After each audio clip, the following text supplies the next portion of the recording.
आज होनी है निविका की सर्जरी और सर्जरी का जो टाइम है वो है 2 o'clock। तो हमें कहा था कि 8 बजे से पहले उसे खिला देना, उसके बाद वो कुछ नहीं खाएगी। और लास्ट ये था कि 11 o'clock के आसपास आप जूस पिला सकते हो और 12 बजे के बाद तो पानी भी नहीं पीना है। निवी को ब्रेकफास्ट मैंने 8 बजे तक करा दिया था और 11 बजे उसे जूस दिया था।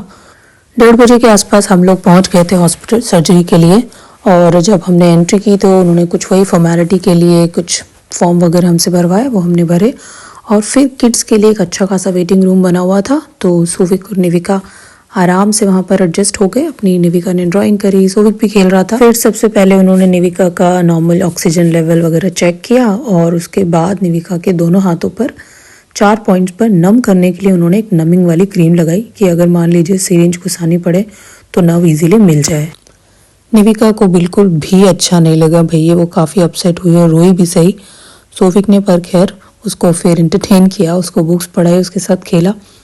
फिर मैं निविका को लेके गई ऑपरेशन थिएटर में और वहाँ पर फिर उन्होंने निविका को दिया जनरल एनेस्थीसिया।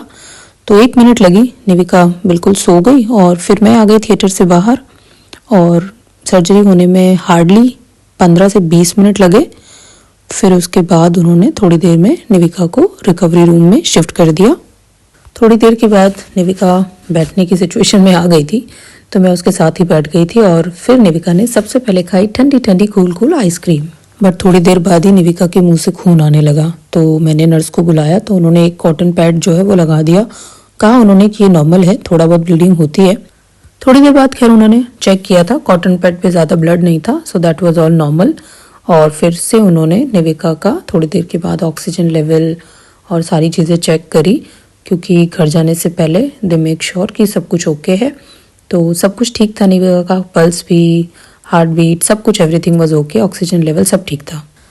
फाइनली फिर उन्होंने जो हाथ में निविका के कैनुला लगाया था ब्लड वगैरह लेने के लिए अगर ज़रूरत पड़ती तो, बट खैर कुछ ज़रूरत हमें नहीं पड़ी, तो वो भी निकाल दिया क्योंकि अब हमें घर जाना था। तो गाइस इस तरह से निविका की सर्जरी जो थी, टीथ की सर्जरी, वो हो गई कंप्लीट। निविका का जो अपर मोलर था वो एक्सट्रैक्ट किया था, उसमें इन्फेक्शन था। और सब कुछ होने के बाद भाई चल दिए हम अपने घर।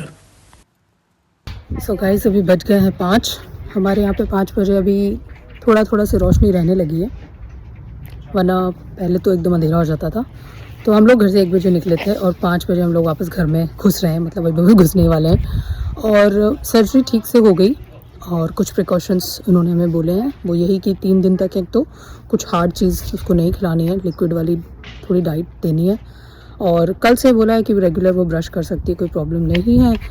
और ब्लीडिंग के लिए ये कहा कि वैसे तो नॉर्मल ब्लीडिंग इतनी ज़्यादा नहीं होगी, थोड़ी बहुत तो रहेगी, उसको देख के डरना नहीं है। ज़्यादा अगर फील होगी तो भाई इमरजेंसी में कॉल कर लेना, सीवियर पेन हो तो इमरजेंसी में कॉल कर लेना। थोड़ा बहुत पेन है, थोड़ा बहुत फीवर है, तो जो बच्चों की पैरासीटामॉल, न्यूरोफिन जो यहाँ पे मेडिसिन आती है वो दे देना। तो अब लेट्स सी कैसे बिहेव करती है निविका, कैसा जाती है उसकी आज की रात।